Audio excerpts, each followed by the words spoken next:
Baik. Assalamualaikum warahmatullahi wabarakatuh. Selamat sore, salam sejahtera buat kita semua. Om Swastiastu, Namo Buddhaya, salam kebajikan. Rahayu, rahayu, rahayu. Yang saya hormati, pimpinan Bawaslu Republik Indonesia, Bapak Herwin JH Malonda. Kita harus memberikan apresiasi kepada beliau, karena beliau tidak pernah beranjak menemani dan juga membersamai kita semua. Juga yang saya hormati, seluruh panelis, mohon izin ada Prof. Muhammad, ada Pak Nasrullah, Pak NHS, Ibu Nunung dan juga Ibu Khairunisa. Juga tentu yang saya hormati para narasumber, ada Pak Harjono dan juga Pak Tommy. Juga tentu yang saya hormati dan juga yang saya banggakan, di sini seluruh sahabat Bawaslu membelajarkan, tentu yang hari ini hadir di tengah-tengah kita, dan juga sahabat Bawaslu yang mengikuti lewat ruangan Zoom. Baik sahabat Bawaslu membelajarkan, izinkan kami memperkenalkan diri.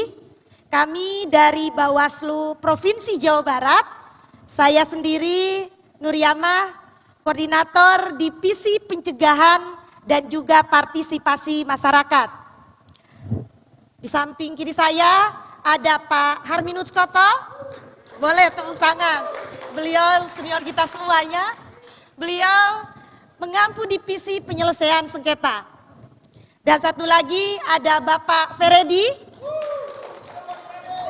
Koordinator Divisi Sumber Daya Manusia dan juga Organisasi. Baik sahabat Bawaslu membelajarkan, kalau kita berbicara pemilu, tentu ini merupakan instrumen demokrasi yang harus kita jaga integritasnya. Pemain panggung. Sengketa pemilu ini dilaksanakan tentu dalam proses mengikuti seluruh tahapan kontestasi pemilu juga. Dan yang harus kita ketahui ketika kita masuk pada penyelesaian sengketa, ini dilaksanakan guna mencapai kesepakatan yang adil dan tentunya bisa saling menguntungkan atau win-win solution. Sahabat Bawaslu membelajarkan, hari ini kita akan mempelajari dua pilar penting. Yang pertama tentu soal prosedur penyelesaian sengketa proses pemilu. Dan yang kedua adalah menyusun putusan sengketa proses pemilu. Mari kita akan bahas satu persatu. Yang pertama, ketika kita berbicara prosedur penyelesaian sengketa proses pemilu, kita memiliki dua ruang lingkup. Yang pertama adalah sengketa antar peserta. Nah, sengketa antar peserta ini terjadi ketika ada hak peserta yang merasa dirugikan oleh peserta yang lainnya secara langsung. Nah, yang kedua, ketika kita bicara soal penyelesaian sengketa peserta dengan penyelenggara, ini terjadi akibat adanya surat yang dikeluarkan oleh KPU, baik itu SK maupun berita acara. Sahabat Bawaslu belajarkan, kalau kita bicara sengketa antar peserta pemilu, tadi di awal juga saya sudah menyepil terkait dengan kenapa terjadi sengketa antar peserta pemilu, karena memang ada hak yang memang dirugikan oleh salah satu peserta pemilu oleh peserta pemilu yang lainnya secara langsung. Nah, bagaimana cara menyelesaikannya? Tentu sahabat Bawaslu, cara menyelesaikan ketika ada sengketa antar peserta pemilu adalah dilakukan di tempat terjadinya sengketa pada hari yang sama pada saat pelaporan itu disampaikan kepada kita, kepada Bawaslu tentunya. Dan juga sahabat Bawaslu, dalam penyelesaian sengketa antar peserta, tentu Bawaslu Kabupaten Kota dapat memberikan mandat kepada Panwaslu Kecamatan. Dan cara menyelesaikan ketika ada sengketa antar peserta ini melalui acara cepat. Baik sahabat Bawaslu membelajarkan dimanapun berada. Tentu selanjutnya saya akan menyampaikan terkait mekanisme yang harus dilakukan pada saat acara cepat tersebut. Jadi ada 5 tahapan penting sahabat-sahabat yang harus kita lewati dan ini menjadi wajib untuk dilakukan step by step. Yang pertama, tentu yang pertama adalah kita harus menerima laporan ataupun permohonan dari pemohon. Yang kedua, dipastikan kita juga harus memeriksa permohonan tersebut. Yang ketiga, kita harus mempertemukan kedua belah pihak yang bersengketa untuk mendapatkan musyawarah mufakat atau apa? Mediasi. Nah, ketika ternyata kata mufakat itu mengalami jalan buntu, maka yang harus dilakukan oleh Bawaslu adalah ke tahapan yang keempat, yaitu memeriksa bukti dari kedua belah pihak. Nah, tetapi yang menjadi catatan Bapak Ibu, sahabat Bawaslu membelajarkan, di poin ketiga ini, ketika melakukan mediasi untuk mencari mufakat, harus dituangkan di dalam formulir PSPP nomor 22. Nah, tentu yang terakhir Bapak Ibu, sahabat Bawaslu yang membelajarkan, ketika seluruh proses dilalui, tentu Bawaslu harus memutus sengketa antar peserta ini dengan menuangkan ke dalam formulir PSPP nomor 22. Sengketa peserta dengan penyelenggara antara KPU peserta pemilu terjadi karena hak calon atau peserta pemilu yang dirugikan secara langsung akibat keputusan yang dikeluarkan KPU. Penyelesaian sengketa peserta dengan penyelenggara antara pemohon, termohon, serta pihak terkait. Ini disebut para pihak untuk menyelesaikan sengketa peserta dengan penyelenggara dari pemohon dan verifikasi, penerimaan berkas pemohon sengketa, verifikasi formil dan material berkas permohonan diberi waktu selama 3 hari sejak dikeluarkannya BA atau putusan KPU. Kemudian ada 12 hari waktu untuk menyelesaikan sejak pemohonan diregister. Dimulai dari mediasi, proses musyawarah tertutup, diberikan 2 kali pertemuan, lanjut dengan adjudikasi, sidang terbuka, jika mediasi tidak mencapai kesepakatan, pembacaan putusan dalam jangka waktu 12 hari. Tahapan mediasi, jika tidak tercapai kesepakatan, masuk kepada adjudikasi, kemudian agenda sidang adjudikasi dirancang. Sebelum masuk kepada pelaksanaan adjudikasi, mediasi dan adjudikasi, maka ada dua hal yang kita bedakan antara mediasi dan adjudikasi. Mediasi berorientasi pada pencapaian kesepakatan antara para pihak yang bersengketa. Outputnya kesepakatan para pihak yang tidak melanggar regulasi.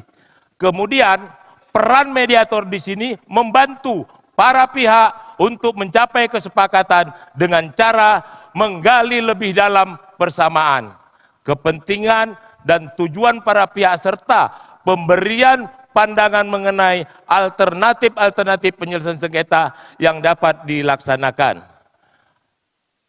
Adjudikasi berorientasi pada pemeriksaan sengketa dan pemberian putusan dari adjudikator bagi para pihak yang bersengketa.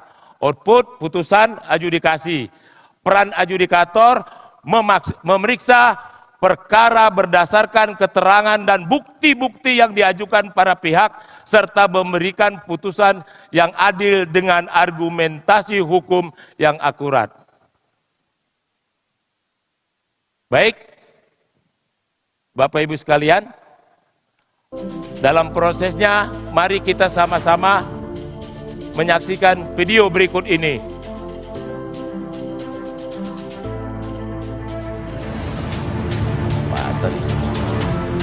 Penerimaan permohonan. Pihak yang dapat menyampaikan permohonan ialah pemohon secara langsung dan atau kuasa hukum.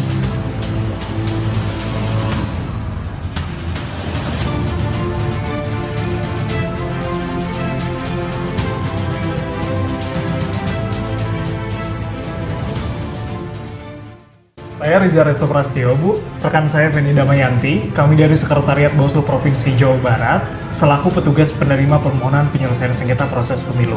Saya Elsa, saya calon DPD Provinsi Jawa Barat. Beberapa hari yang lalu saya dibatalkan oleh KPU terkait dengan pendaftaran saya. Maka dari itu saya mengajukan kepada Bawaslu untuk menyelesaikan permohonan sengketa saya. Baik, Bu. Sebelumnya saya jelaskan terlebih dahulu mekanisme pengajuan permohonan penyelesaian sengketa. Jadi dokumen syarat pengajuan permohonan sengketa yang harus dilengkapi diantaranya 1. Surat permohonan penyelesaian sengketa sesuai dengan formulir model PSPP 01 dalam lampiran Perbawaslu 9 tahun 2022. Kemudian yang kedua, objek sengketa berupa keputusan KPU dalam bentuk SK ataupun BA. Yang selanjutnya adalah daftar alat bukti sesuai dengan formulir model PSPP 10 dalam lampiran Perbawaslu 9 tahun 2022. Kemudian alat bukti serta kartu identitas kependudukan Bapak dan Ibu selaku pemohon. Terhadap kelengkapan dokumen syarat pengajuan permohonan penyelesaian sengketa sebagaimana tadi saya jelaskan, apakah Ibu sudah membawa semuanya? Saya sudah membawa semuanya. Kami izin untuk mengeceknya terlebih dahulu ya, Bu.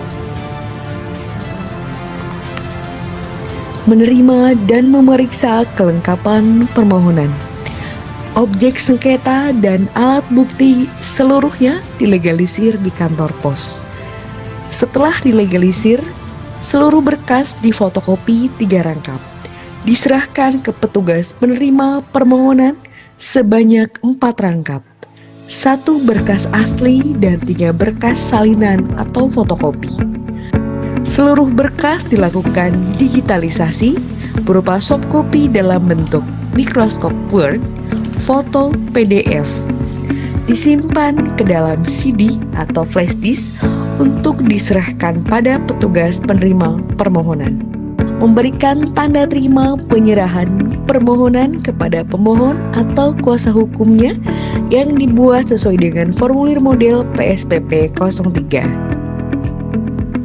Petugas penerima permohonan menyampaikan berkas permohonan disertai tanda terima permohonan kepada kepala bagian yang membidangi penyelesaian sengketa.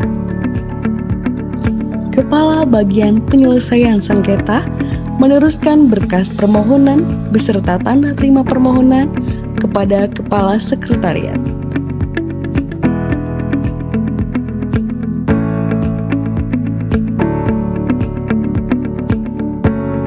Kepala Sekretariat menyampaikan berkas permohonan beserta tanda terima permohonan kepada ketua dan atau anggota untuk dilakukan verifikasi formil dan material dalam rapat pleno.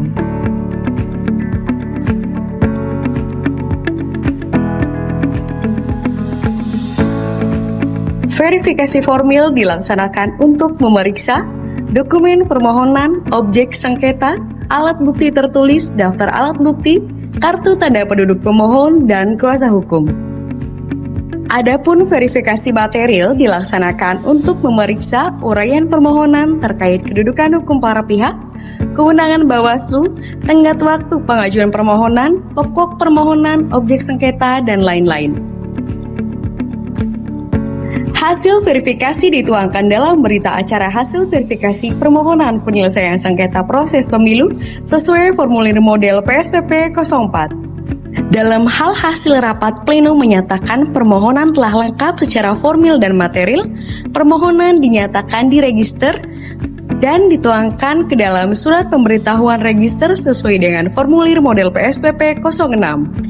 Dan dicatat dalam buku register permohonan penyelesaian sengketa sesuai dengan formulir model PSPP 25.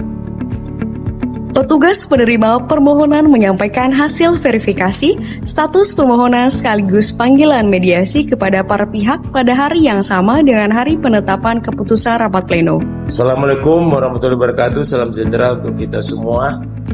Puji syukur, marilah kita panjatkan kehadirat Tuhan Yang Maha Esa. Kita dapat berkumpul pada hari ini Selasa tanggal 24 Oktober tahun 2023 dalam rangka mediasi penyelesaian sengketa proses pemilu dengan nomor register 14-PS-REG-32-10-2003 dinyatakan dibuka dan tertutup untuk umum.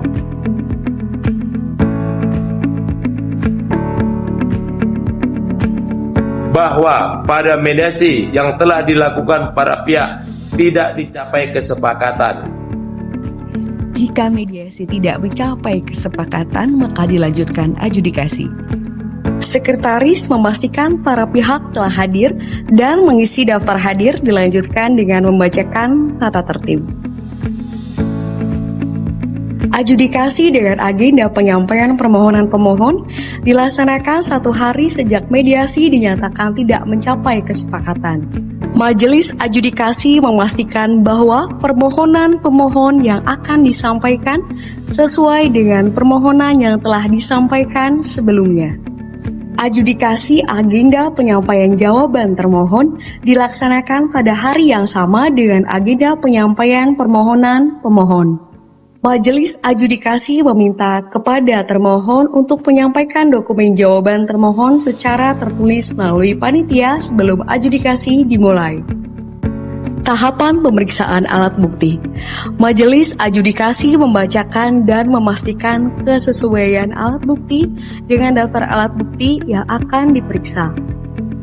Majelis adjudikasi memeriksa alat bukti dan barang bukti dengan cara mempersilahkan para pihak untuk mengkonfirmasi alat bukti yang telah diserahkan, memanggil para pihak untuk menyaksikan pemeriksaan alat bukti di hadapan majelis adjudikasi, mencocokkan atau memastikan kesesuaian atau keaslian alat bukti dengan daftar alat bukti, dokumen atau surat, mengesahkan setiap alat bukti, dokumen atau surat. Pemeriksaan saksi dan atau ahli dengan cara memeriksa identitas, memandu untuk diambil sumpah atau janji sebelum dilakukan pemeriksaan, mengajukan pertanyaan-pertanyaan sesuai dengan kapasitas ahli dalam materi yang diperiksa, mengajukan pertanyaan-pertanyaan tentang yang saksi dengar, lihat dan alami sesuai dengan materi yang diperiksa, memberi kesempatan yang sama kepada para pihak untuk mengajukan pertanyaan kepada saksi dan atau ahli. Majelis adjudikasi memberikan kesempatan kepada para pihak untuk membacakan kesimpulan pada adjudikasi atau menyampaikan kesimpulan tertulis kepada majelis adjudikasi melalui panitia paling lama 1 hari terhitung sejak selesainya pemeriksaan alat bukti atau tidak melalui adjudikasi. Sekretaris menyiapkan dokumen dalam bentuk cetak dan digital sebagai bahan penyusun putusan serta kesiapan sarana dan prasarana. Majelis adjudikasi menyusun rancangan putusan dibantu oleh panitia.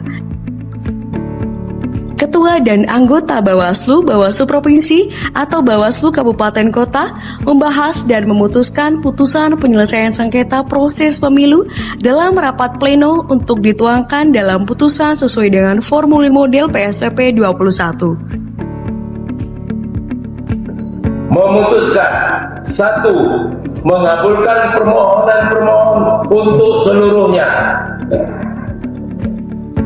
2. Menyatakan batal keputusan KPU Provinsi Jawa Barat nomor 14/Rek/32/10 Romawi/10 tentang penetapan daftar calon tetap anggota Dewan Perwakilan Rakyat Daerah Provinsi Jawa Barat pada pemilihan umum tahun 2022. 3. Memerintahkan termohon untuk menindaklanjuti putusan ini paling lama 3 hari kerja terhitung sejak putusan ini dibacakan. Agenda pembacaan putusan telah selesai. Majelis menerangkan bahwa para pihak setelah ini akan mendapatkan salinan putusan penyelesaian sengketa proses pemilu. Sidang pada hari ini dinyatakan ditutup. Terima kasih. Assalamualaikum warahmatullahi wabarakatuh. Sekretariat Bawaslu, Bawaslu Provinsi atau Bawaslu Kabupaten Kota menyerahkan salinan putusan kepada para pihak yang disertai dengan bukti tanda terima penyerahan salinan putusan sesuai dengan formulir model PSPP 26.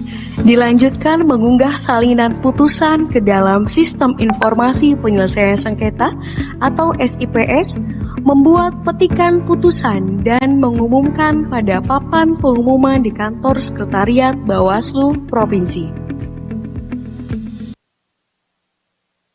Sebuah putusan yang baik harus didasari oleh ketelitian dan pemahaman yuridis yang mendalam. Sering kita mendengar dalam sengketa adigium menegaskan bahwa setiap proses adjudikasi harus diakhiri dengan putusan tertulis sebagai bentuk pertanggungjawaban hukum. Sententia debet esse scripta. Prinsip ini diperkuat oleh azas sententia debet esse clara et serta, bahwa putusan harus disusun secara jelas dan pasti sehingga hasil pemeriksaan memperoleh legitimasi, kepastian hukum dan kekuatan mengikat bagi para pihak.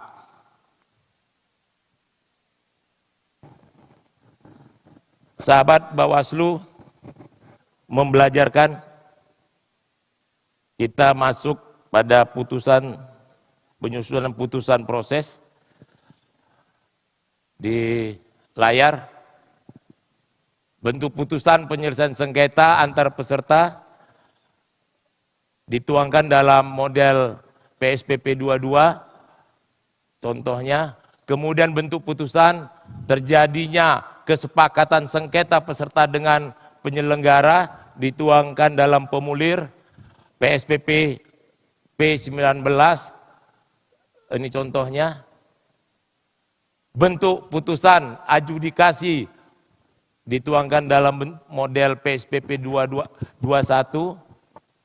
Lanjut. Untuk pertimbangan hukum dalam putusan, menemukan fakta hukum atau yang kita sebut dengan konstatir, memeriksa kebenaran peristiwa yang diajukan para pihak.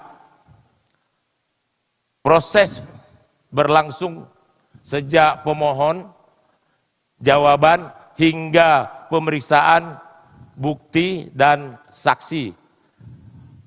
Hakim atau adjudikator memastikan peristiwa yang terjadi, menilai dan menganalisis hubungan hukum atau kualifisir, menilai tata hukum yang telah dikonstatir, menganalisis hubungan hukum antara peristiwa, kemudian kesalahan pada tahap korektir bersifat pada analisa yang keliru.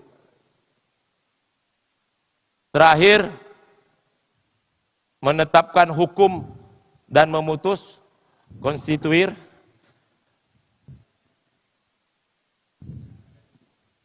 menetapkan hukum pada hasil analisis kualitatif dan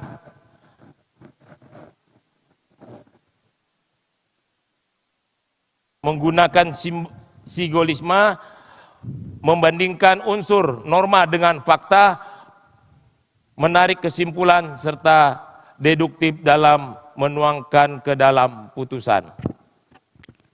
Ya, Bawaslu Jawa Barat dengan pemilih terbesar se-Indonesia, 35 juta dengan 627 kecamatan. Tentu akan berkorelasi dengan jumlah sengketa yang terjadi.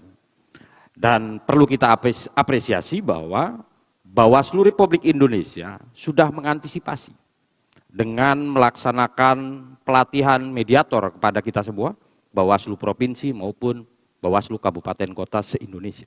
Jadi kalau ada yang sengketa, kita sudah siap untuk memediasi. Tepuk tangan untuk Bawaslu RI. Ini kalau dalam bahasa Jawa, dolop, Pak.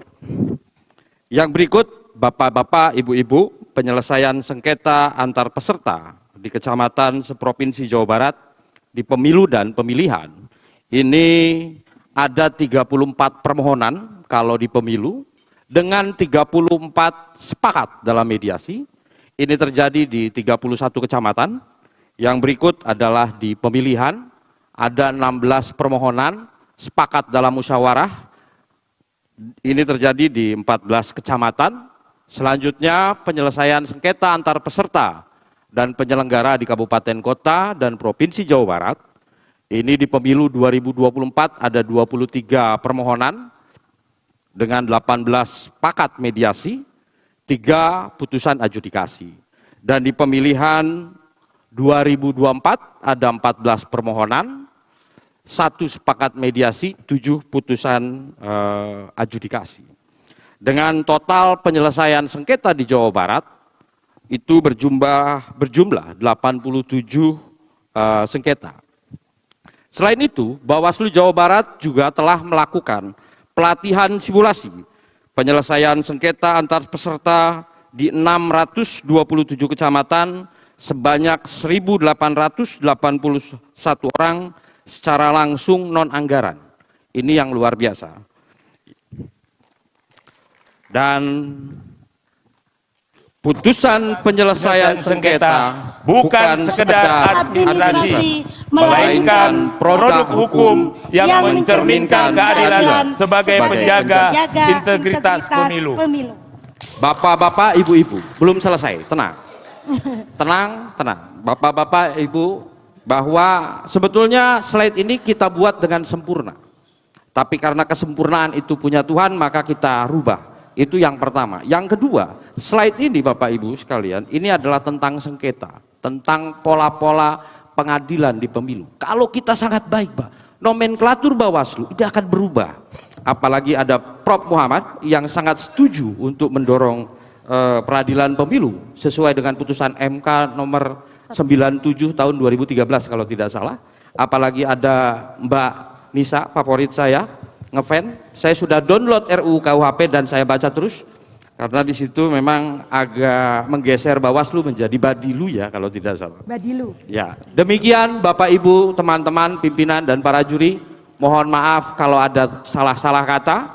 Akhir kata, semoga Tuhan Yang Maha Esa selalu menuntun kita kepada jalan yang lurus sehingga kita bisa berlomba-lomba dalam kebaikan.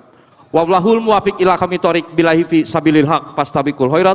Wassalamualaikum warahmatullahi wabarakatuh. Waalaikumsalam. Bersama rakyat, awasi pemilu. Bersama rakyat, tegakkan keadilan pemilu. Luar biasa, mari kita beri tepuk tangan untuk presenter kita dari Bawaslu Provinsi Jawa Barat.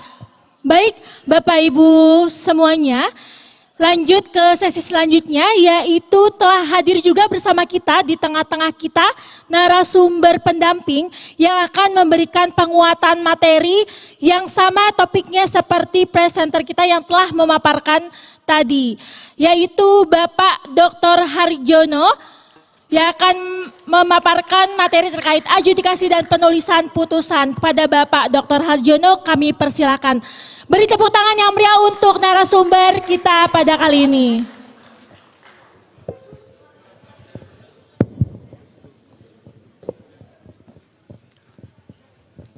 Assalamualaikum warahmatullahi wabarakatuh. Saya cerita dulu awalnya sampai saya hadir di sini. Ketika saya dihubungi oleh panitia, lalu saya bertanya, apa sih yang bisa saya berikan pada forum ini? Lalu dijawab, ya semacam forum grup discussion lah Pak, saya baru sanggup. Dibandingkan dengan mungkin Bapak Ibu sekalian, enggak sangka, bahwa saya sebetulnya masih awam banget tentang pelaksanaan undang-undang itu. Karena ketersangkutan saya hanya pada saat saya di DKPP, terus terang itu. Kalau kita lihat apa yang terjadi di proses pemilihan umum, sebetulnya ini hanya satu ketentuan saja di Undang-Undang Dasar, bahwa pemilu itu diselenggarakan oleh sebuah komisi pemilihan umum. Tidak terbayangkan bahwa begitu rumitnya dalam pelaksanaannya. Hanya menyatakan rakyat memilih. Sebetulnya pikiran saya adalah, karena saya dulu adalah juga pengubah Undang-Undang Dasar, saya ikut di sana. Pikirannya adalah bagaimana warga negara itu punya hak di dalam pemilu, the right to vote and the right to be candidate. Intinya itu aja. Tapi prosesnya sudah sedemikian, katakan saja ribet sekali. Maka saya berpikir kalau begini caranya, mungkin kita perlu kitab undang-undang hukum pemilu. Begitu banyak problema. Tentu pemilu ini bukan sesuatu yang kemudian sangat hiruk pikuk. Karena proses politik ini dalam pemilu kalau bisa cepat. Oleh karena itu batas-batas waktu tadi diperlukan. Agar supaya tidak tertunda-tunda lalu menjadi sesuatu hal yang yang sangat complicated. Oleh karena itu saya berpikir jadinya bagaimana pemilu itu disederhanakan. Bukan malah sangat-sangat sulit sekali untuk dilaksanakan. Kita tahu bahwa 2 hak itu tidak bisa dihilangkan karena kita sudah sepakat bahwa kedaulatan di tangan rakyat. Oleh karena itu cara-cara pemilu adalah adalah yang paling penting di dalam manifestasi kedaulatan di tangan rakyat. Bapak sekalian, ya kalau saya mau terus terang sebetulnya, kepemiluan ini dengan kesadaran tinggi itu sebetulnya didukung oleh kelas menengah yang kuat. Kelas menengah, kalau kelas menengahnya kuat, pasti pemilunya baik.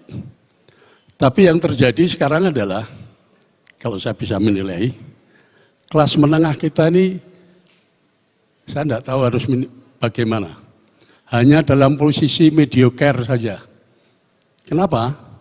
Karena pendidikan kepemiluan ini seolah-olah meloncat dari SMA, begitu umurnya sudah 17, hadapan lampu pemilu.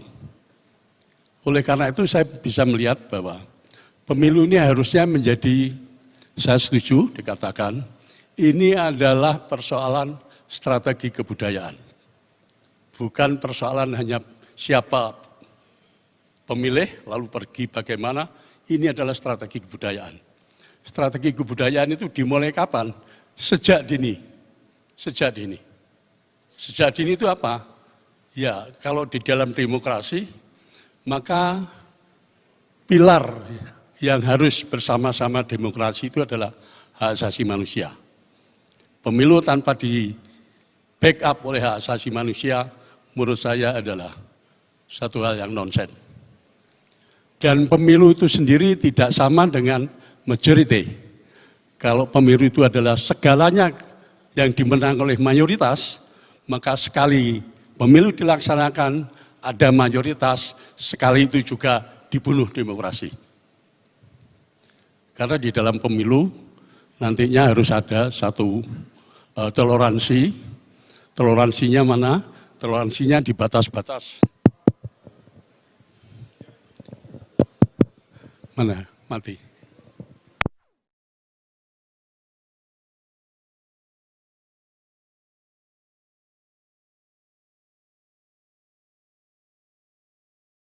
Jadi bayangan saya ya, kenapa tidak diatur dengan yang sederhana saja? Aturannya, aturan baku saja. Karena persoalan yang harus kita pikirkan adalah dua hak tadi, the right to vote and the right to be elected. Sudah sama semua. Dan itu sebenarnya tidak ada batasnya. Setiap negara punya hak dua itu. Suatu aturan yang kemudian terlalu, kalau orang Jawa bilang daki-daki, yaitu itu saya kira malah menghalangi hak ini. MK pernah memutus ya, bahwa yang berhak memilih itu adalah, dulu saya lupa juga, itu yang bawa surat panggilan dan bawa KTP kalau nggak salah, atau surat hak untuk memilih lah. Ada yang memasalahkan kalau nggak salah itu adalah siapa itu yang punya postcard itu di MK. Karena dengan itu banyak orang yang kemudian tidak bisa menggunakan hak pilihnya karena terhambat persoalan-persoalan administrasi. Lalu apa yang diputus oleh MK? Boleh menggunakan identitas KTP, boleh paspor, dan boleh keterangan lainnya. Hanya saja MK kemudian ngatur juga secara detail. Karena yang dikhawatirkan kan satu orang bisa nyoblos di dua tempat kalau itu terlalu longgar.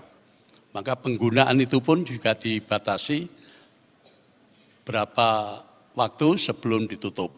Ini semua adalah pikiran agar supaya hak the right to vote and the right to be candidate itu tidak terhalangi. Oleh karena itu tadi dipikirkan bagaimana adjudikasi. Personalis, saya personal, itu nggak usah daki-daki lah untuk memberikan hak itu. Yang disengketakan paling kan sederhana aja. Sudah memenuhi persyaratan belum dia untuk memilih? Ya kalau buktinya sudah 17 tahun, ya sudah. Nggak ada batasan lain karena dia hak memilih. Kalau persyaratan-persyaratan lain itu, menurut saya KTP aja sudah cukup lah untuk diberikan kepada mereka. Hambatan-hambatan lain sekarang kita kan nggak ada orang kehilangan hak pilihnya. Kalau dulu ada kan, siapa yang tidak boleh memilih. Paling sekarang yang tidak boleh adalah TNI, ya kan? Tidak boleh, tidak boleh. Sudah jelas itu. Sejauh itu sudah dipenuhi, silakan saja. Sederhana. Lalu juga kemudian mediasi. Soal ini soal hak, jangan dimediasikan. Anda memenuhi syarat untuk memilih atau tidak? Sudah. Makanya isinya ketetapan saja, saudara. Apakah KPU salah, kemudian dia tidak memberikan haknya? Sejauh itu punya haknya, silakan saja. That's the real kedaulatan rakyat seperti itu, kalau kita sepakati. Lalu adjudikasi. Sebetulnya kita bisa memproyeksikan apa sih yang menjadi persoalan pada saat hak 2 itu dijamin. Sejauh itu tidak dihalangi, silahkan. Silahkan. Ini pikiran saya bagaimana memberikan hak, karena negara kita itu adalah negara kebangsaan. Negara kebangsaan itu kita bangsa Indonesia itu maunya apa?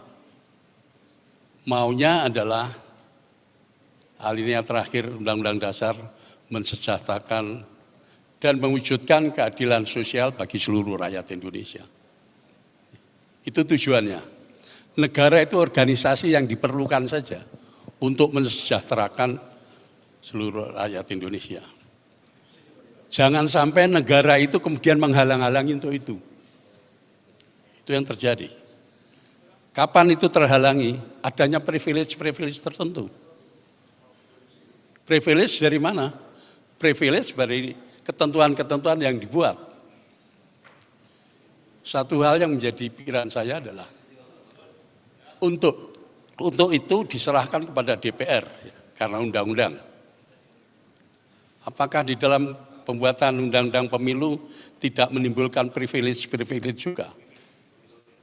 Kalau toh itu mau diuji, ujilah di Mahkamah Konstitusi. Kenapa Mahkamah Konstitusi? Phrase sengketa must be settled. Jadi setiap sengketa apapun juga, karena kita sudah sepakat punya Undang-Undang Dasar, dan bahwa Undang-Undang Dasar itu adalah pencerminan daripada apa yang kita berorganisasi negara ini. Oleh karena itu kata-katanya kan kedaulatan di tangan rakyat dilaksanakan menurut Undang-Undang Dasar. Even masyarakat rakyat itu adalah yang punya kedaulatan caranya juga harus diatur. Diatur di mana? Tidak ada lain kecuali konstitusi. Karena konstitusi itu adalah hukum, sebagaimana layaknya hukum yang lain, mungkin saja dilanggar. Ya kan? Jadi konstitusi mungkin dilanggar. Oleh karena itu eksistensi dari Mahkamah Konstitusi penting di situ. Saya tadi, Pak, kita ngomong-ngomong tentang bagaimana bersifat independen itu. Independen itu sifatnya diharapkan juga pelaksana Komisi Pemilihan Umum ini juga independen, punya jiwa independen. Sebetulnya kita patut berterima kasih kepada KPU, anggota semua, karena sementara dia jabat sebagai pelaksana pemilu, dia telah korbankan haknya dia untuk berpendapat. Jadi KPU kan tidak boleh berpendapat macam-macam, harus independen. Untuk hal-hal yang independen, saya pribadi tadi juga didiskusikan dengan teman-teman yang lain. Saya punya patokan sebetulnya. 4R tadi, Pak. Ya. Bagaimana sebagai insan yang bisa independen, legasi saya untuk Mahkamah Konstitusi, dia harus pinter. Pinter itu tidak harus gelarnya tinggi-tinggi, enggak. Yang S1 lebih pinter dari yang doktor juga banyak kok. Harus pinter. Lalu dia harus benar. Benernya gimana? Dia tidak melanggar aturan-aturan yang dibuat. Lalu yang ketiga adalah harus benar. Bahasa Jawa benar itu tepat. Jadi kalau Anda mau buat melemparkan sebuah panah ya, lalu itu mengenai tepat di atas, di tempat yang dituju, itu namanya benar. Dan yang terakhir harus jejer. Jejer itu berdiri teguh. Siapapun yang kemudian memposisikan dirinya sebagai independen, ini saya coba dengan saya katakan 4R tadi.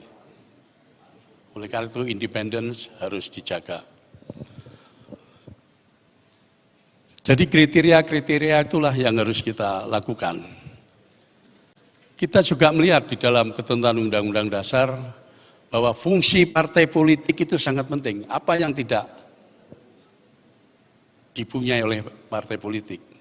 Tidak ada partai politik kalau kita sekarang ini, maka tidak akan tersusun negara ini. DPR juga partai politik, presiden juga partai politik. Kalau nggak ada partai politik, nggak ada negara organisasi kita itu. Dan itu pilihan sebetulnya. Waktu merubah Undang-Undang Dasar, kita udah bilang, ini gimana ya, caranya mengisi DPR ini gimana? Maka perubahan pertama adalah MPR keanggotaannya harus dipilih dalam pemilihan umum. Karena waktu itu masih ada MPR yang dulu.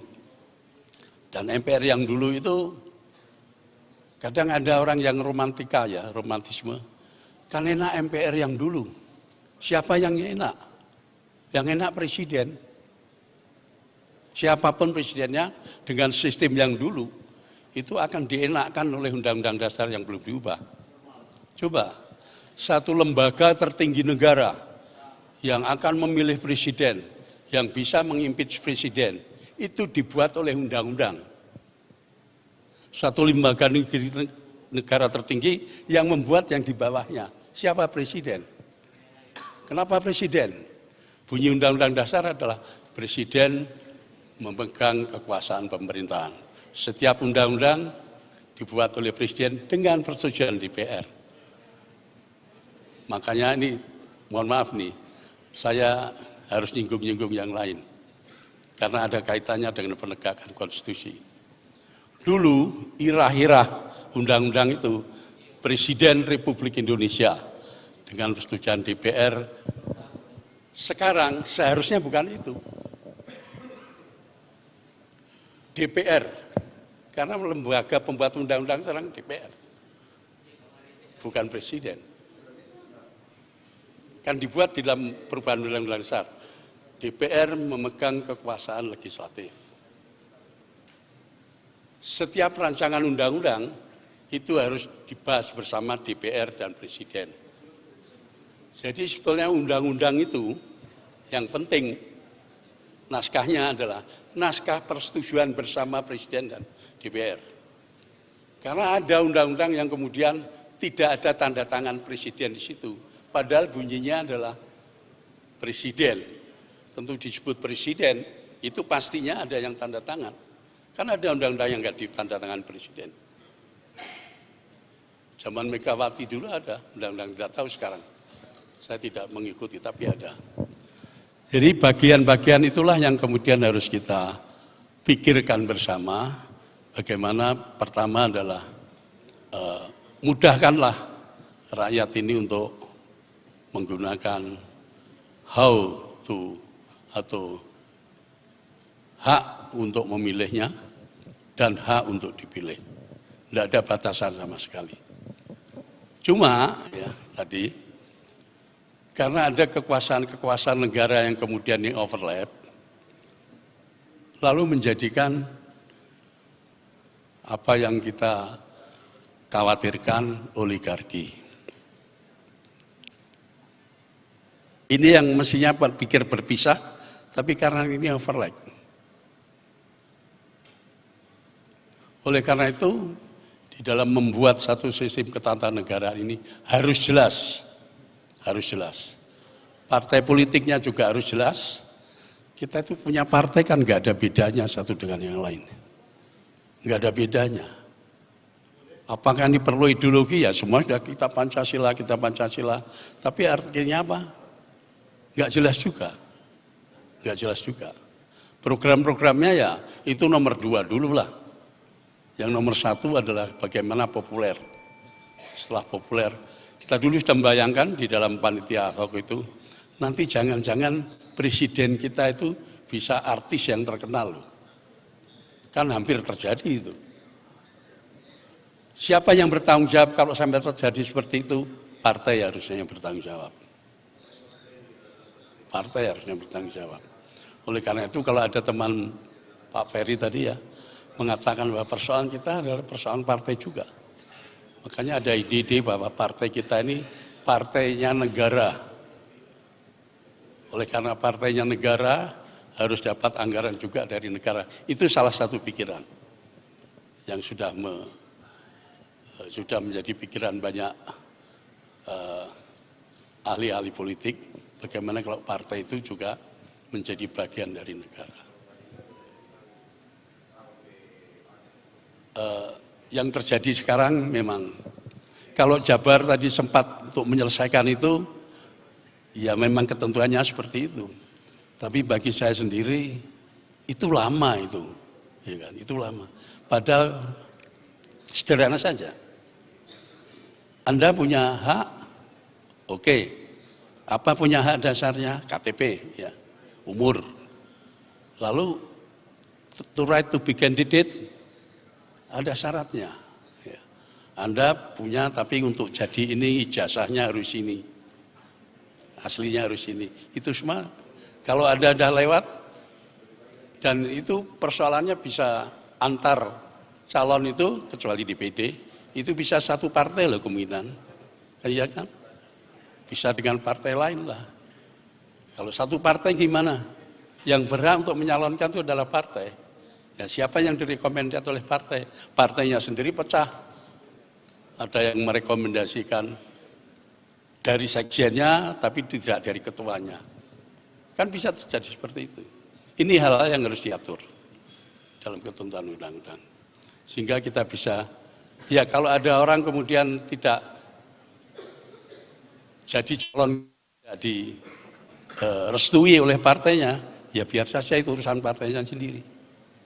Tapi apakah partai hanya kita buat undang-undangnya sampai rebutan siapa ketuanya, lalu ada double partai, itu semua yang harus diatur juga secara jelas. Kalau itu semua diatur, saya kira tidak terlalu sulit. Bayangan kita kalau pemilu pakai elektronik, itu ya kayak kita pergi ke ATM aja deh. Ini ATM ini saya, kalau sudah saya gunakan ya udah, orang lain nggak bisa menggunakan. Itu pikiran simpelnya, kalau kita menggunakan digital di dalam pemilu. Kalau seperti ini terus, kesulitan selalu ada. Yang kecil-kecil yang tidak terbayangkan oleh pembuat undang-undang selalu ada. Selalu ada. Ini saya kira satu hal yang saya tidak tahu sebetulnya nanti kalau ada undang-undang pemilu diganti, apa akan lebih rumit ataukah akan lebih sederhana. Tapi sekali lagi kalau itu berkaitan dengan kedaulatan rakyat, harusnya sederhana. Karena apa? Karena hanya menyangkut dua hal aja. The right to vote and the right to be candidate. Itu saja. Saya kira itu secara umum yang bisa saya sampaikan. Terima kasih.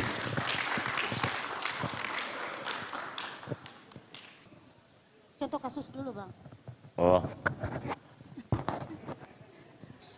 Siapa tadi yang nanya contoh kasus?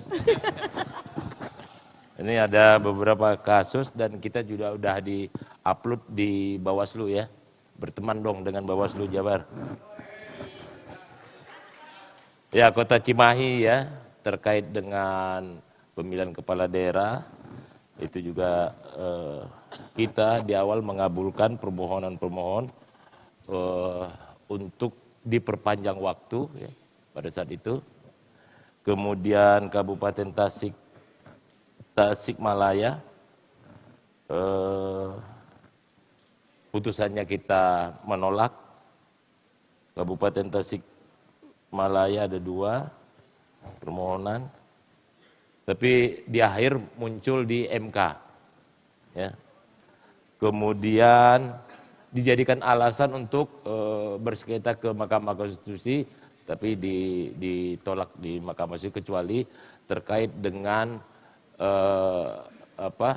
Tasik dengan penghitungan masa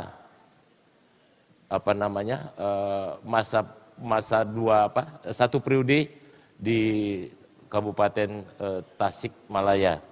Ngitung dari mulai mulai mendapatkan surat dengan mulainya dilantik. Itu yang menjadi persoalan di MK kemarin. Ada beberapa juga yang pemilu ya, ini yang kepala daerah. Saya kira itu, Prof. Nah, kalau putusannya atau mau kita upload ke nomornya nanti, ini soalnya panjang, ya. Simpulan-simpulannya aja yang saya sampaikan. Terima kasih. Terima kasih senior kita, Bapak Harvinus Koto. Ini sahabat-sahabatnya kayaknya di depan. Saya perlu menyampaikan terima kasih juga buat beberapa, ada yang menyampaikan pernyataan, ada yang menyampaikan masukan, dan juga ada yang menyampaikan pertanyaan.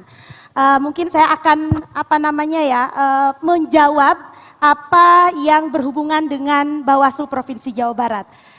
Dari samping kiri tadi mana sih mbaknya? Bawaslu Kabupaten. Jangan sampai yang bertanya malah nggak ada di forum ini. Baik, saya akan coba menjawab. Jadi begini, ketika tadi kita menyampaikan soal bagaimana mekanisme penyelesaian sengketa, baik itu antar peserta maupun peserta dengan penyelenggara, dan fokusnya kepada pemilihan umum ataupun pemilu tanpa ada sentilan terhadap pemilihan, karena kami harus menyampaikan di sini sebagai provinsi yang ada di Provinsi Jawa Barat, tentu kita memiliki pimpinan, yaitu Bawaslu RI. Nah, di dalam modul yang disampaikan kepada kita, di situ termaktub hanya modulnya itu fokus kepada pemilu saja.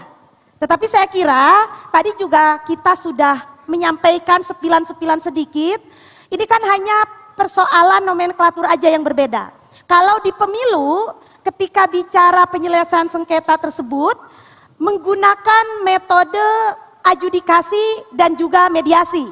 Tetapi ketika bicara pemilihan, maka mekanisme yang dilakukan adalah musyawarah tertutup dan juga terbuka. Nah, nanti mudah-mudahan ada kegiatan yang sama yang digagas oleh Pak Kordip yang keren ini. Insya Allah Bawaslu akan mengupas tuntas bukan hanya pemilu tapi dengan pemilihan juga. Itu yang pertama. Dan juga perlu kami tekankan kalau kita melihat di Perbawaslu nomor 9 di tahun 2022 ya. Tadi memang sekali lagi saya sendiri menyampaikan ketika ada sengketa proses antar peserta itu harus diselesaikan pada hari itu juga gitu. Tetapi memang ada regulasi lain menyampaikan bahwa sebenarnya bisa dilakukan selama 3 hari sepanjang ada force major. Nah, mungkin tadi berhubungan dengan siapa? Kakanda ya. Misalkan ada geografis yang tidak memungkinkan untuk diselesaikan 1 hari karena misalkan sinyal yang tidak baik atau juga hal yang lainnya. Itu aja mungkin tambahan dari saya, sekali lagi terima kasih.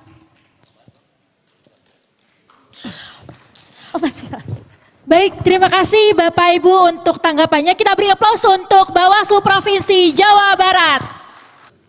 Bagaimana itu vote and the right to communicate dijamin. Ya. Oleh karena itu hukum perlu, tapi jangan hukum prosesnya saja yang terlibat, tapi hukum ketentuan siapa yang boleh dan siapa tidak boleh ini harus hitam putih. Hitam putih itu bisa ditekniskan sekarang. Katanya dengan mengisi formulir yang jelas, mana yang memenuhi dan mana yang tidak, itu yang jelas. Cuma masalahnya kemudian adalah apapun juga yang dilakukan pasti ada kelemahannya. Oleh karena itu harus ketat di sini kelemahannya itu ditutup dengan satu hal yang harus pasti. Dan kita punya variasi pemilih yang sangat luas dan masing-masing mempunyai satu karakteristik sendiri-sendiri. Dan aturan inilah yang harus dipertimbangkan. Bagaimana satu daerah bisa menampung secara adil siapa yang boleh memilih dan siapa yang boleh dipilih itu. Jadi maksudnya adalah ini perubahan total mestinya. di dalam undang-undang tentang pemilu itu tadi. Seringkali juga ini yang kemudian menimbulkan penafsiran yang sangat-sangat luas.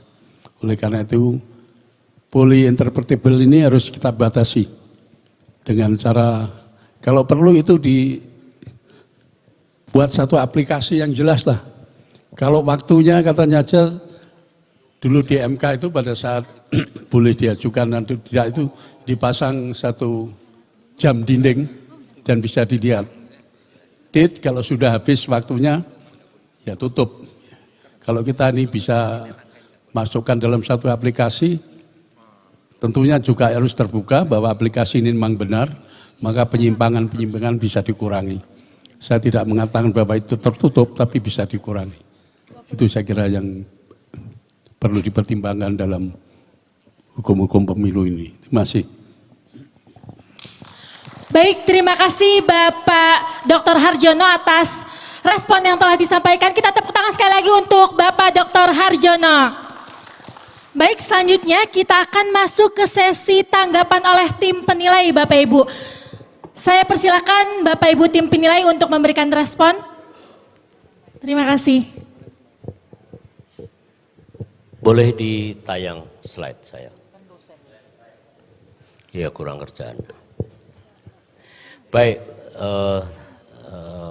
teman-teman yang saya hormati, tema ini mengait sebenarnya pada 4 konsep yang lain.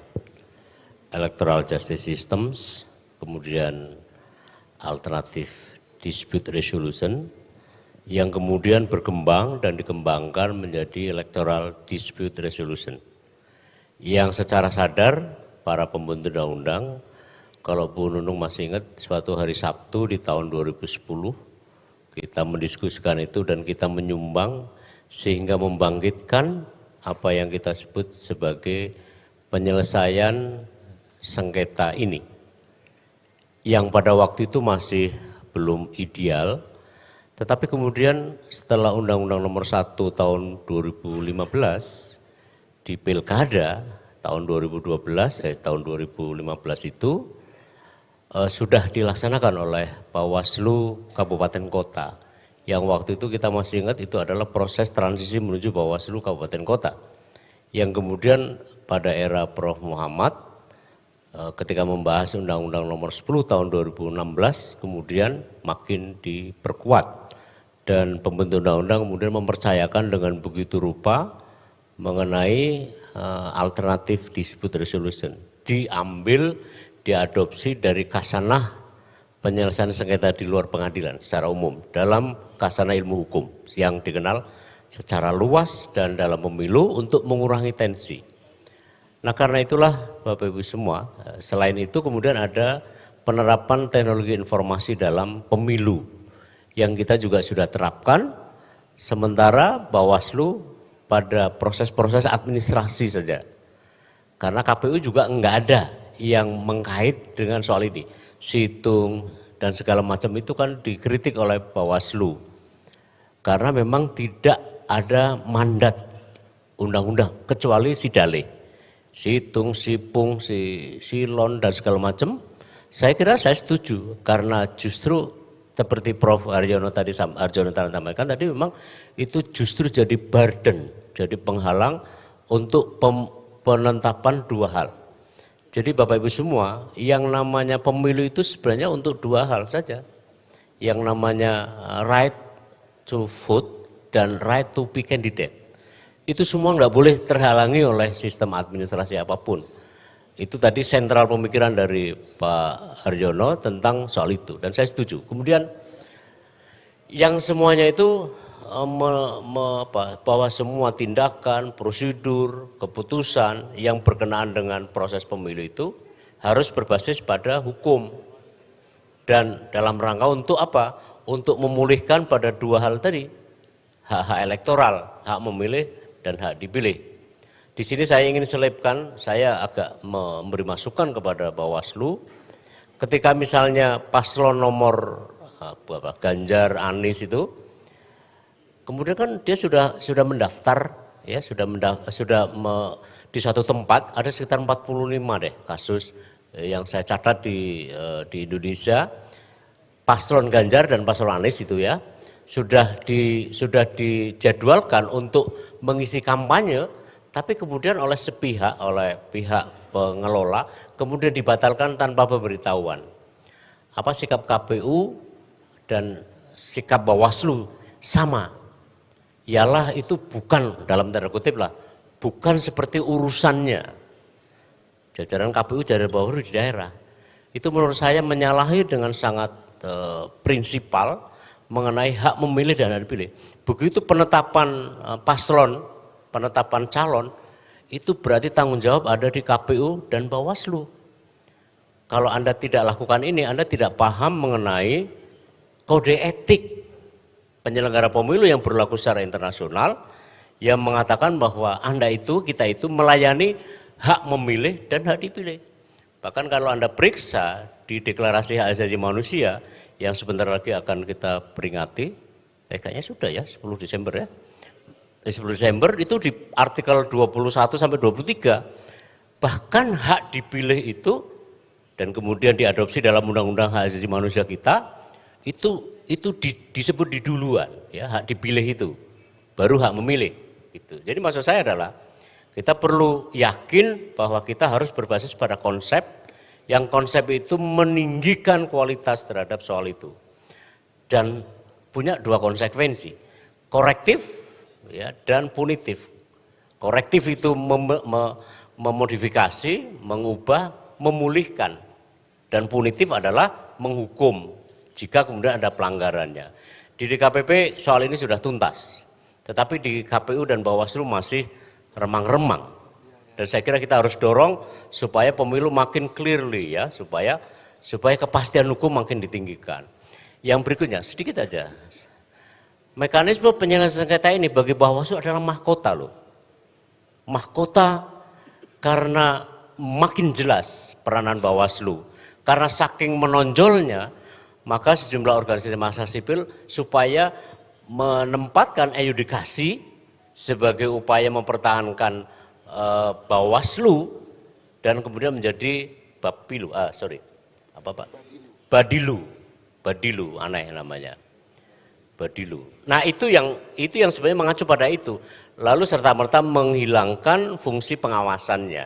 Sesuatu yang menurut saya ingin sampaikan juga teman-teman, kalau teman-teman ingin bertahan dalam kondisi sekarang, tidak perlu adanya peradilan pemilu. Cukup diselesaikan oleh 3 lembaga. Bukankah kita sudah terikat pada pasal 1 Undang-Undang 7 2017, suatu komisi yang bersifat nasional tetap dan mandiri itu dielaborasi ke dalam satu kesatuan fungsi di dalam sistem penyelenggaraan pemilu. Nah, tadi nggak tahu siapa, Jawa Barat atau Lampung, buat saya jangan ikut-ikutan yang pada akhirnya akan menggerus eksistensi lembaga Anda sendiri gitu, yang Anda makan dan minum di situ. Itu ya, harus kritis, tetapi juga harus ini. Tanpa saya berusaha untuk memengaruhi bahwa itu adalah soal hak. Silakan, tapi saya kira Pak Erwin dan teman-teman di RI juga harus tegas terhadap soal itu. Karena itu kita perjuangkan, tidak dengan cara apapun kecuali kita membangun reasoning yang tepat.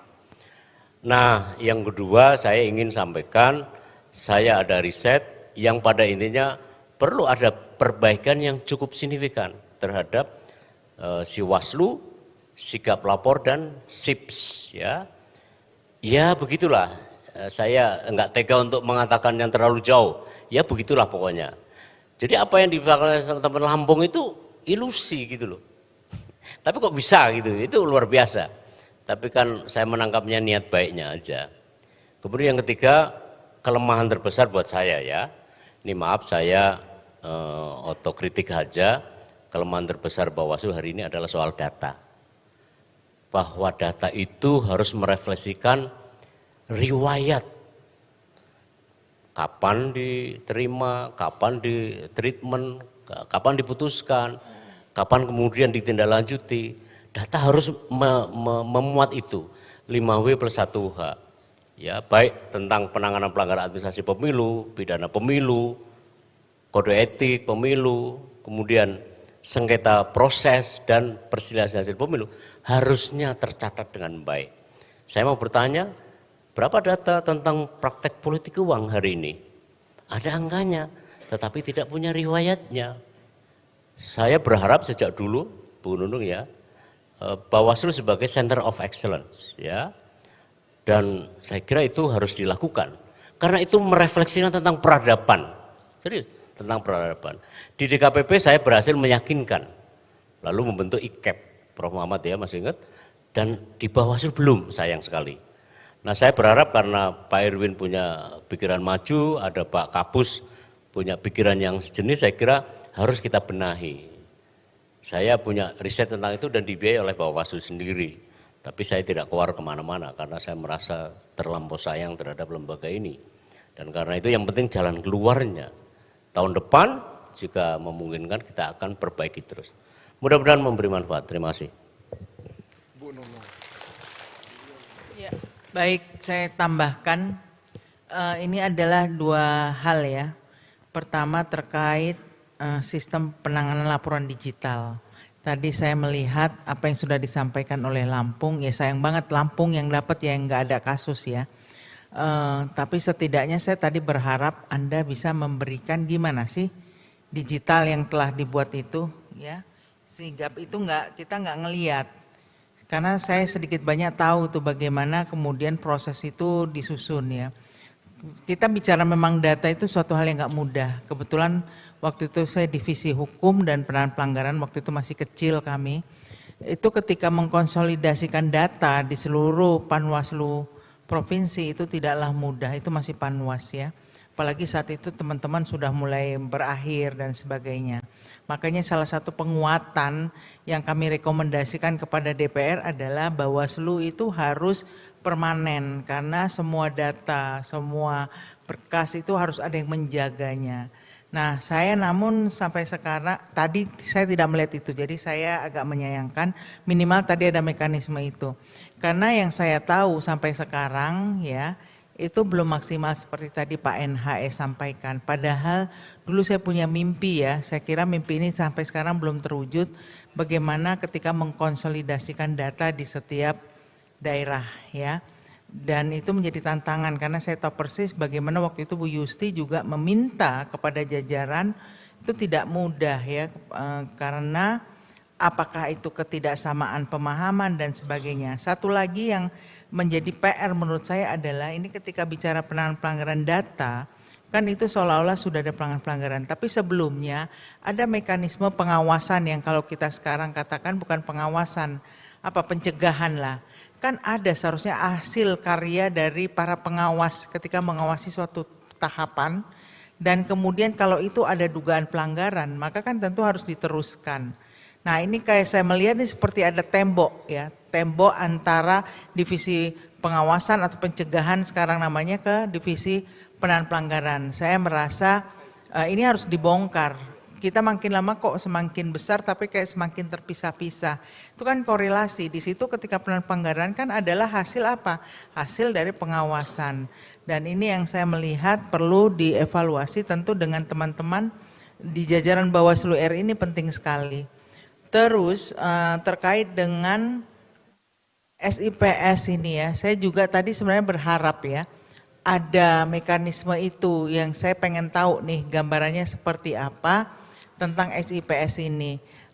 Berapa data yang masuk, jadi terus terang saya blank tentang itu tapi ini semangatnya kan bagus. Apalagi tadi sudah disampaikan penyelesaian sengketa ini adalah mahkota Bawaslu yang baru yang di situ Bawaslu punya kewenangan besar untuk menangani karena dialah yang memutuskan ya, apalagi dengan adjudikasi itu. Nah, saya kira kita harus tunjukkan performance kita di situ ketika sekarang undang-undang kita ini mau dibahas lagi, mau dikemana ini, model apa lagi nih Bawaslu. Nah, terus terkait SIPS ini, saya juga punya pengalaman ketika saya akan menulis buku yang juga dibuat oleh Bawaslu, saya tertarik tentang penyelesaian sengketa karena di kampus saya juga bicara mengenai penyelesaian sengketa. Saya minta perwakilan beberapa provinsi untuk data-data yang ada. Sampai tulisan itu mau dibuat tidak ada data laporan tentang itu. Sangat sedih sekali padahal waktu itu Pak Ketua, Pak Bagja masih di divisi ini.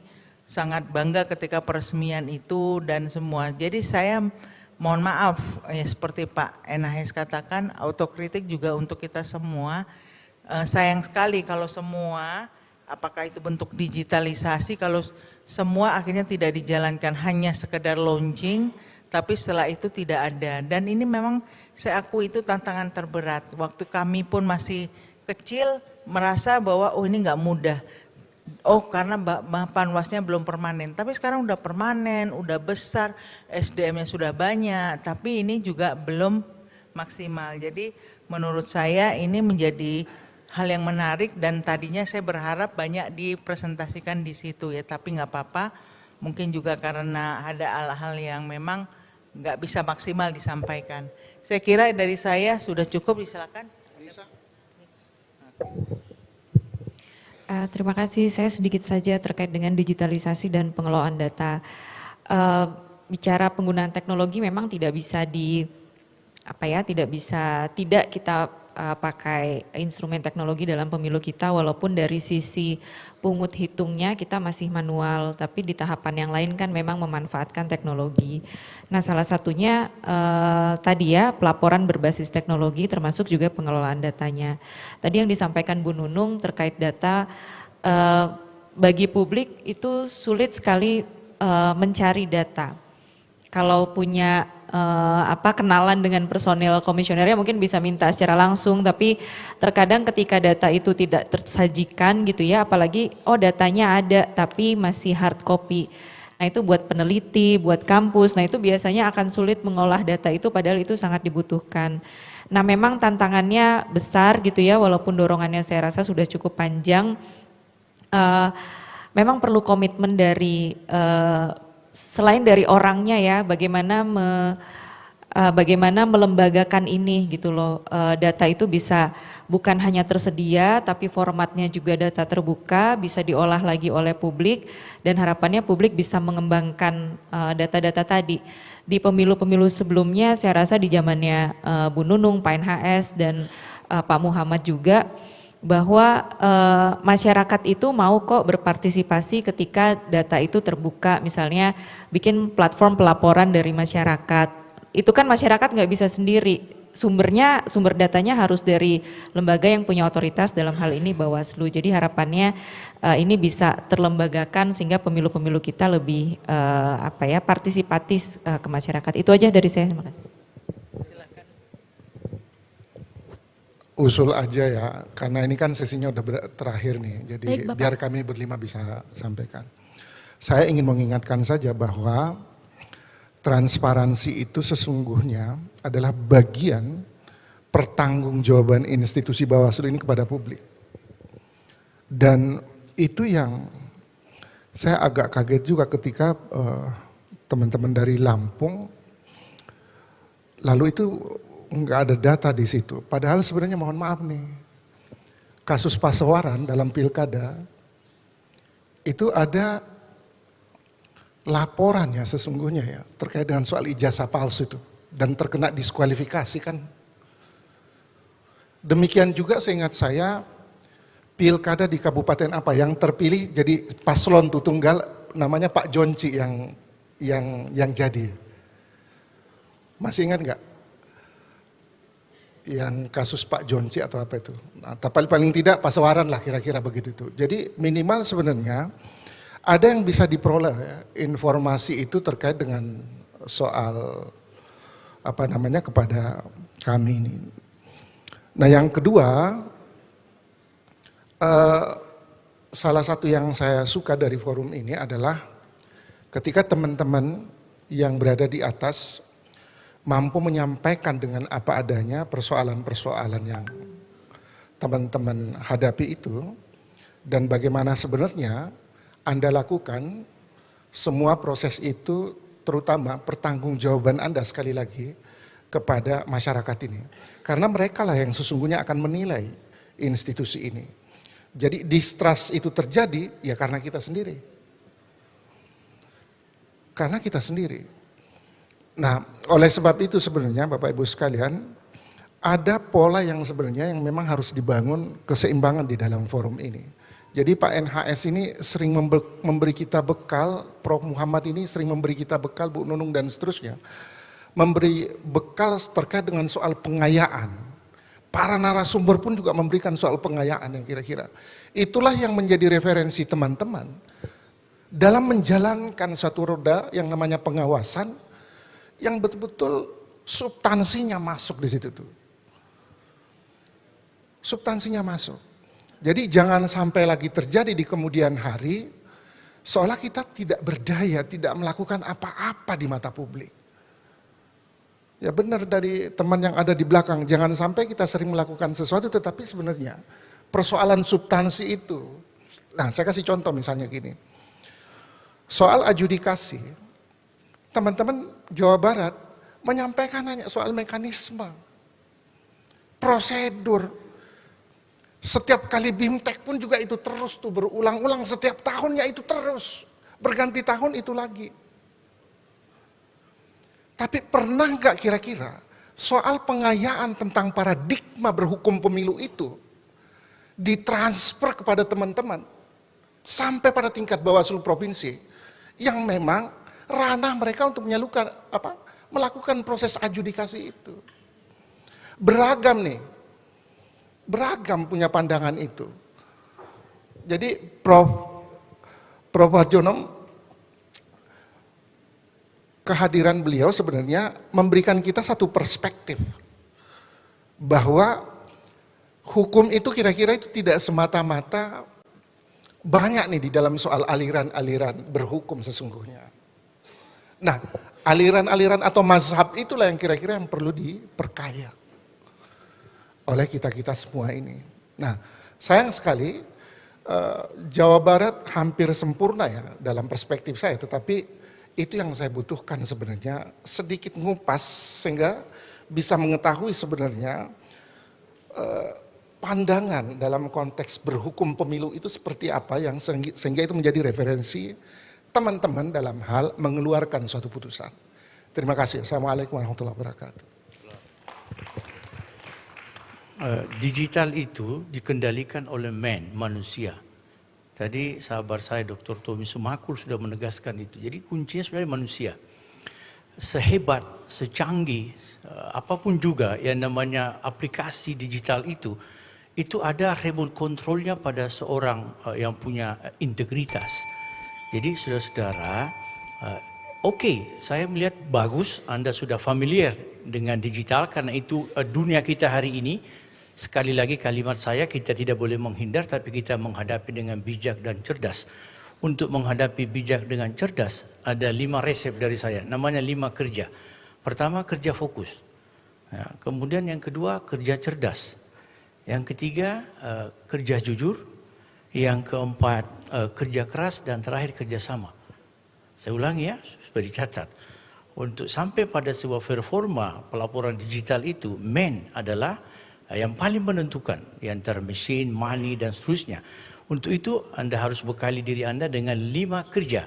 Pertama kerja fokus, ya, kerja cerdas, kerja jujur, kerja keras, dan kerjasama. Terima kasih. Assalamualaikum warahmatullahi wabarakatuh. Waalaikumsalam warahmatullahi wabarakatuh. Baik, berikan aplaus sekali lagi untuk tim penilai kita pada malam hari ini. Luar biasa banyak sekali insight yang bisa kita dapatkan ya Bapak Ibu, dan insya Allah bisa diimplementasikan untuk sehari-hari. Baik, selanjutnya akan ada sesi untuk penyampaian closing statement dari kedua presenter kita pada malam hari ini. Saya persilahkan untuk Bawaslu Provinsi Lampung menyampaikan closing statementnya selama kurang lebih 2 menit. Saya persilahkan Bapak.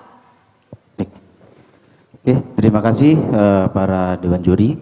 Pertama, saya sedikit menanggapi terkait kenapa Lampung tidak mengalami persoalan terkait SIPS dan sigap lapor. Sebelumnya kami sudah berikhtiar dalam konteks tadi disampaikan oleh Pak NHS bahwa Bawaslu adalah prosesnya pertama pencegahan. Kalau kita singkat CAT, cegah, awasi, tindak.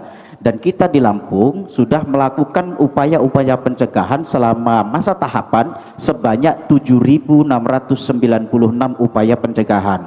dan nota dinasnya yang berbentuk surat sampai kepada tingkat desa sejumlah 7.853 dan yang lainnya kita turun ke desa untuk mengajak masyarakat berpartisipasi dalam upaya-upaya pencegahan termasuk mensosialisasikan apa yang menjadi arah dan tujuan dari Bawaslu Republik Indonesia. Sebelum closing statement, pertama saya menyampaikan terima kasih sudah diberikan kesempatan kami dari Provinsi Lampung untuk berbicara di depan para hadirin semuanya. Tentu saja ini jadi bagian harapan kami ke depan dengan proses dan mekanisme digitalisasi. Ini adalah bagian dari ikhtiar kita, ini bagian dari upaya-upaya Bawaslu Republik Indonesia untuk memberikan arah yang lebih baik terhadap proses demokrasi ke depan melalui dengan jalan salah satunya pemilu, karena pemilu adalah bagian dari proses yang kita harapkan dapat menciptakan atau melahirkan pemimpin yang diharapkan oleh masyarakat secara luas. Meskipun kalau saya ingat kata Romo Magnis Suseno bahwa pemilu itu bukan untuk memilih yang terbaik tapi untuk mencegah yang buruk berkuasa. Mungkin itu yang bisa saya sampaikan, ada kurang dan lebihnya saya mohon maaf. Saya akhiri bila taufiq wal hidayah summa fastabiqul khairat wallahul muwaffiq ila aqwamit thoriq. Wassalamualaikum warahmatullahi wabarakatuh. Baik, beri aplaus sekali lagi untuk Bawaslu Provinsi Lampung. Selanjutnya saya persilahkan untuk Bawaslu Provinsi Jawa Barat menyampaikan closing statementnya kurang lebih 2 menit Bapak Ibu. Terima kasih. Tes. Oke. Terima kasih moderator. Baik, untuk closing statement sekaligus mungkin agak sedikit menanggapi. Yang pertama dari Ibunda Bu Nunung. Jadi memang kita sangat sepakat. Jadi intinya mari kita akan mengembalikan kepada Undang-Undang Nomor 7 Tahun 2017. Di situ sudah sangat jelas di pasal 93 huruf B bahwa tugas Bawaslu itu adalah melakukan pencegahan dan ya, bukan lagi atau tapi dan di situ. Pencegahan dan penindakan. Penindakannya ada 2, yaitu penanganan pelanggaran dan penyelesaian sengketa proses. Itu ya, itu yang pertama. Jadi kita sepakat, mari kita kembali kepada hito kita, yaitu Undang-Undang 7 tahun 2017.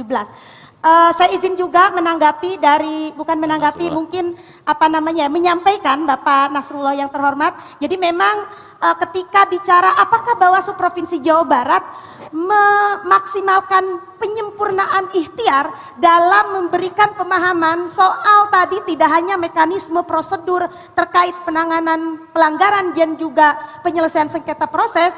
Alhamdulillah di kami di Bawaslu Provinsi Jawa Barat melakukan 2 kegiatan. Yang pertama adalah terhadap eksternal internal kita dalam konteks peningkatan kapasitas yang dikelola langsung oleh Divisi Hukum, yang mana di situ kita berbicara pendalaman soal hukum dalam memutuskan satu persatu permasalahan. Dan yang kedua, tentu ini juga menjadi penting bagi kita untuk menyampaikan kepada eksternal dalam konteks sosialisasi. Dan untuk Bang Prof Muhammad, kami kalau tadi dengan beberapa poinnya kalau di Bawaslu Provinsi Jawa Barat adalah punya SIMPE.